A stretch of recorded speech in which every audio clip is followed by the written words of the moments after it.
Hello everyone, welcome to moms and babies YouTube channel. Please ಎಲ್ಲರೂ subscribe ಮಾಡಿ, ಆದಷ್ಟು support ಮಾಡಿ ಅಂತೇಳಿ ಇವತ್ತಿನ ಲಾಗಲ್ಲಿ ಕೇಳ್ಕೊತಾ ಇದ್ದೀನಿ. ಫ್ರೆಂಡ್ಸ್, ಇವತ್ತಿನ ಲಾಗಲ್ಲಿ PCOD ಪ್ರಾಬ್ಲಮಲ್ಲಿ ಯಾವ್ಯಾವ ರೀತಿ ಸಿಮ್ಟಮ್ಸ್ ಇರುತ್ತೆ, ಹಾಗೆ ಅದರಿಂದ ಏನು ಪ್ರಾಬ್ಲಮ್ ಆಗುತ್ತೆ, ನೀವು ಫೈನಲ್ ಸ್ಟೇಜ್ಗೆ ಹೋಗೋವರೆಗೂ ಅದನ್ನು ಬಿಟ್ಕೊಂಡ್ರೆ ಯಾವ ರೀತಿ ಪ್ರಾಬ್ಲಮ್ ಅನುಭವಿಸ್ಬೇಕಾಗುತ್ತೆ ಅನ್ನೋದನ್ನು ಇವತ್ತಿನ ಲಾಗಲ್ಲಿ ತಿಳಿಸ್ಕೊಡ್ತಾ ಇದ್ದೀನಿ. ಈ ರೀತಿ ಸಿಮ್ಟಮ್ಸ್ ಇರುತ್ತೆ, ಆದಷ್ಟು ನೋಡಿ, ಶೇರ್ ಮಾಡಿ, ಸಪೋರ್ಟ್ ಮಾಡಿ ಫ್ರೆಂಡ್ಸ್. ನೋಡಿ, PCOD ಅಂದರೆ ನ್ಯೂಟ್ರಸಲ್ಲಿ ಅಂದರೆ ನೀರು ಗುಳ್ಳೆಗಳ ರೀತಿ ಆಗಿರುತ್ತೆ. ಅದನ್ನು PCOD ಅಥವಾ PCOS ಎಂದು ಕರೀತಾರೆ. ಅಂದರೆ ಈ ರೀತಿ ನೋಡಿ, ನ್ಯೂಟ್ರಸಲ್ಲಿ ಅದು ಗುಳ್ಳೆ ಆದ್ರಿಂದ ಅಲ್ಲಿ ಬ್ಲಾಕ್ ಆಗೋ ಚಾನ್ಸಸ್ ಇರುತ್ತೆ. ಹಾಗೆ ನಿಮಗೆ ಓವಲೇಷನ್ ಬಿಡುಗಡೆ ಆಗೋ ಸಮಯದಲ್ಲಿ ಪ್ರಾಬ್ಲಮ್ ಆಗುತ್ತೆ. ಅದರಿಂದನೇ ಪೀರಿಯಡ್ಸ್ ಇರೆಗ್ಯುಲರ್ ಆಗುತ್ತೆ, ಹಾಗೆ ಬೇರೆ ಥರ ಪ್ರಾಬ್ಲಮ್ಗಳಾಗುತ್ತೆ. ಹಾಗೆ ಹೆಣ್ಮಕ್ಳಿಗೆ ಮಾತ್ರ ತುಂಬ ಪ್ರಾಬ್ಲಮ್ ಆಗುತ್ತೆ ಇದರಿಂದ. ಹಾಗೆ ಮಗು ಆಗೋದು ಕೂಡ ಕಷ್ಟ ಆಗುತ್ತೆ ನೋಡಿ. ಈ ರೀತಿ ಪ್ರಾಬ್ಲಮ್ಗಳು ಈ ರೀತಿ ಆಗಿರುತ್ತೆ ಒಳಗಡೆ ನ್ಯೂಟ್ರಸಲ್ಲಿ. ಇದರಿಂದ ಏನೇನು ಪ್ರಾಬ್ಲಮ್ ಆಗುತ್ತೆ, ಹಾಗೆ ಇದು ಯಾವ ರೀತಿ ಸಿಮ್ಟಮ್ಸ್ ಇರುತ್ತೆ, ನಿಮ್ಗೆ ಯಾವುದು ರೀತಿ PCOD ಆಗಿದೆ ಅಂತ ಹೇಳಿ ಹೇಗೆ ತಿಳ್ಕೋಬೇಕು ಅನ್ನೋದನ್ನ ನಾನು ಇವತ್ತಿನ ಲಾಗಲ್ಲಿ ತಿಳಿಸ್ಕೊಡ್ತಾ ಇದ್ದೀನಿ ಫ್ರೆಂಡ್ಸ್. ನೋಡಿ, ಈ ರೀತಿ ನೀರು ಗುಳ್ಳೆಗಳ ರೀತಿ ಆಗಿರುತ್ತೆ ಒಳಗಡೆ ನ್ಯೂಟ್ರಸಲ್ಲಿ. ಅದು ಈ ರೀತಿ ಆಗಿ ಕೊನೆ ಸ್ಟೇಜಲ್ಲಿ ಫುಲ್ಲು ನ್ಯೂಟ್ರಸ್ಸೇ ಬ್ಲಾಕ್ ಆಗಿಬಿಡುತ್ತೆ. ಅಲ್ಲಿವರೆಗೂ ನೀವು ಹೋಗೋವರೆಗೂ ನೀವು ಮಾಡ್ಕೋಬಾರ್ದು. ಯಾವ ರೀತಿ ಆಗಿದೆ ಅಂತ ತಿಳ್ಕೊಬೇಕು ಅನ್ನೋದನ್ನ ಇವತ್ತಿನ ಲಾಗಲ್ಲಿ ತಿಳಿಸ್ಕೊಡ್ತಾ ಇದ್ದೀನಿ, ಏನೇನು ಸಿಮ್ಟಮ್ಸ್ ಇರುತ್ತೆ ಅಂತ.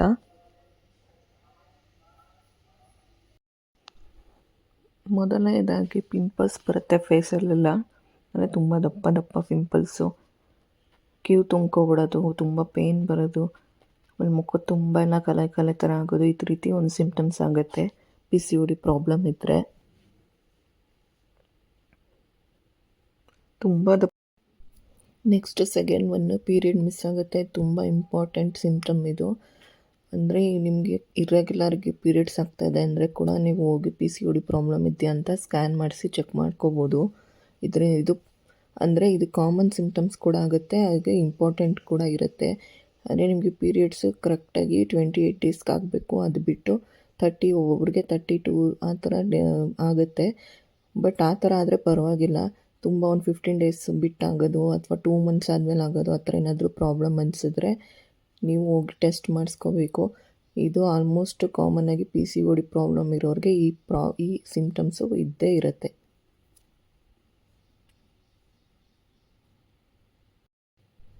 ನೆಕ್ಸ್ಟ್ ಮೂರನೇದು ಸ್ಟಮಕ್ ಪೇಯ್ನು, ಅಂದರೆ ಹೊಟ್ಟೆ ನೋವು ಬರ್ತಾ ಇರುತ್ತೆ.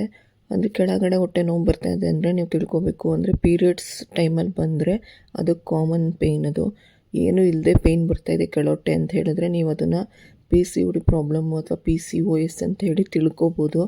ಇದರಿಂದ ನೀವು ಹಾಸ್ಪಿಟಲ್ಗೆ ಹೋಗಿ ನೀವು ತೋರಿಸ್ಕೋಬೋದು. ಅಂದರೆ ಈ ರೀತಿ ಪೇಯ್ನ್ ಬರ್ತಾಯಿದೆ ಅಂತ ನಿಮ್ಗೆ ಅನಿಸಿದ್ರೆ. ಅಂದರೆ ಮೇಲ್ಗಡೆ ಹೊಟ್ಟೆ ನೋವು ಬರ್ತಾಯಿದೆ ಅಂದರೆ ಅದು ಕಾಮನ್ನಾಗಿ ಗ್ಯಾಸ್ಟ್ರಿಕ್ ಪ್ರಾಬ್ಲಮಿಂದ ಆಗಿರುತ್ತೆ.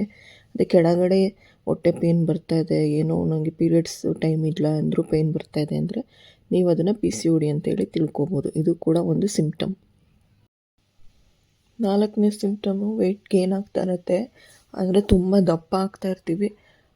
ಅಂದರೆ ನಾವು ಎಷ್ಟೇ ಡಯಟು ಅಥವಾ ಏನೇ ಮಾಡಿದ್ರು ಕೂಡ ತುಂಬ ದಪ್ಪ ಆಗ್ತಾ ಇರುತ್ತೆ ಬಾಡಿ. ಹಾಗೆ ಹೊಟ್ಟೆ ಭಾಗ ಸ್ವಲ್ಪ ಇನ್ನೂ ದಪ್ಪ ಆಗ್ತಾ ಇರುತ್ತೆ ಅನಿಸಿದ್ರೆ ನಿಮಗೆ ಅದು ಕಾಮನ್ನಾಗಿ PCOD ಪ್ರಾಬ್ಲಮ್ ಆಗಿರುತ್ತೆ. ನೀವು ಅದನ್ನ ನೋಡಿಕೊಂಡು ಕೂಡ ಡಾಕ್ಟ್ರ್ ಹತ್ರ ಹೋಗಿ ಚೆಕಪ್ ಮಾಡಿಸ್ಕೋಬೋದು. ಅಂದರೆ ಅಲ್ಲಿ ನ್ಯೂಟ್ರಸಲ್ಲಿ ಪ್ರಾಬ್ಲಮ್ ಹೆಂಗಾಗುತ್ತೋ PCOD ಜಾಸ್ತಿ ಗ್ರೋತ್ ಆಗದಂಗೆ ಅದು ಗುಳ್ಳೆಗಳು ಆ ರೀತಿ ನಮ್ಮ ಬಾಡಿಲೂ ಕೂಡ ವೇರಿಯೇಷನ್ ಆಗ್ತಾ ಇರುತ್ತೆ. ಅಂದರೆ ಸಣ್ಣ ಇದ್ದವರು ತುಂಬ ದಪ್ಪ ಆಗೋಕ್ಕೆ ಸ್ಟಾರ್ಟ್ ಆಗುತ್ತೆ. ಆವಾಗಲೂ ಕೂಡ ನೀವು ನೋಡ್ಕೋಬೋದು. ಇದು ಕೂಡ ಒಂದು ಸಿಮ್ಟಮ್.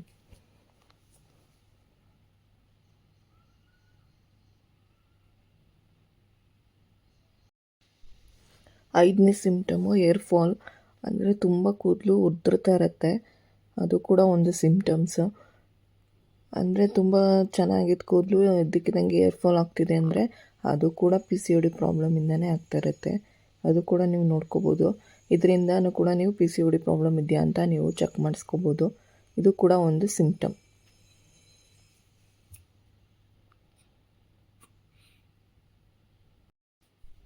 ನೆಕ್ಸ್ಟ್ ಸಿಮ್ಟಮ್ ಬಂದು 6ನೇ ಸಿಮ್ಟಮು ಫೇಸಲ್ಲಿ ಹೇರು. ಅಂದರೆ ನಿಮಗೆ ಅನ್ನೆಸೆಸರಿ ಲಿಪ್ ಮೇಲೆ ಮತ್ತು ಕೆಳಗಡೆ ಗಡ್ಡ ಹತ್ರ ಎಲ್ಲ ಸೇಮ್ ಹುಡುಗರ ಥರ ಸ್ವಲ್ಪ ಏರ್ ಬರೋಕ್ಕೆ ಸ್ಟಾರ್ಟ್ ಆಗುತ್ತೆ. ಇದು ಕೂಡ P C O D problem ಇರೋರಿಗೆ ಆಗುವಂಥ ಸಿಮ್ಟಮ್ ಇದು. ನೀವು ಇದರಿಂದನೂ ಕೂಡ ನೋಡ್ಕೋಬೋದು. ಅಂದರೆ ತುಂಬ ತಿಕ್ಕಾಗಿ ಏರ್ ಬರೋಕ್ಕೆ ಸ್ಟಾರ್ಟ್ ಆಗುತ್ತೆ ಫೇಸಲ್ಲೆಲ್ಲ. ಅದೂ ಕೂಡ ನೀವು ಚೆಕ್ ಮಾಡಿಕೊಂಡು ಆಮೇಲೆ ನಿಮಗೆ P C O D problem ಇದೆಯಾ ಅಂತ ನೀವು ನೋಡ್ಕೋಬೋದು. ಇದು ಕೂಡ ಒಂದು ಸಿಮ್ಟಮ್.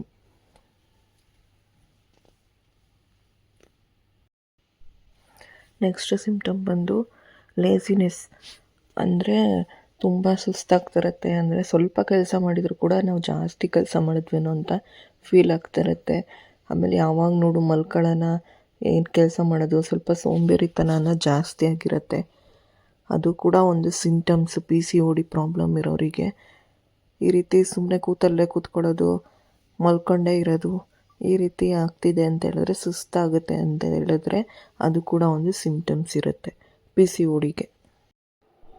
ಇವತ್ತಿನ ವಿಡಿಯೋ ಎಲ್ರಿಗೂ ಇಷ್ಟ ಆಗಿದೆ ಅನ್ಕೋತೀನಿ ಫ್ರೆಂಡ್ಸ್. ಆದಷ್ಟು ಸಪೋರ್ಟ್ ಮಾಡಿ ಅಂತೇಳಿ ಇವತ್ತೊಂದು ಲಾಗ್ನ ಇಲ್ಲಿಗೆ ಏನು ಮಾಡ್ತಾಯಿದ್ದೀನಿ. ಯಾರಿಗೆಲ್ಲ ಈ ರೀತಿ ಸಿಮ್ಟಮ್ಸ್ ಇರುತ್ತೋ ಅವ್ರು ಕೇರ್ಲೆಸ್ ಮಾಡದೆ ಆದಷ್ಟು ಬೇಗ ಡಾಕ್ಟರ್ನ ನೋಡಿಕೊಂಡು ಟೆಸ್ಟ್ ಮಾಡಿಸ್ಕೊಳ್ಳಿ ಅಂತೇಳಿ ಇವತ್ತೊಂದು ಲಾಗ್ನ ಎಂಡ್ ಮಾಡ್ತಾಯಿದ್ದೀನಿ.